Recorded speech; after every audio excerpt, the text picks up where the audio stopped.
In a small town, there lived a poor boy named Jack, who spent his days going door to door selling newspapers to pay for school. Every morning, Jack set out on his newspaper route, his pockets empty, but his heart full of determination to make enough to pay for his schooling.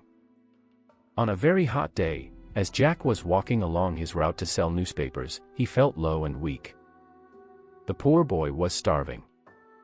With a little energy remaining, Jack decided to knock on the next door, hoping someone kind would give him a little bit of food.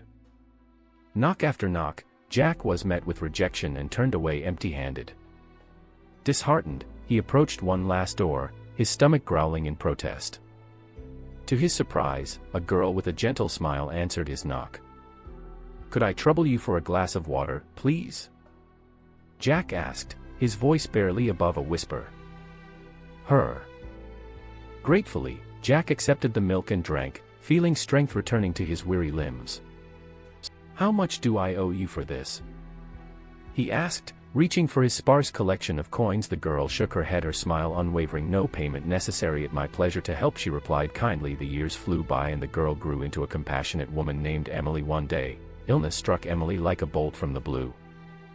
No matter how many doctors she visited or treatments she tried, her condition only worsened. Desperate for a cure, she sought out the best doctor in town. Dr.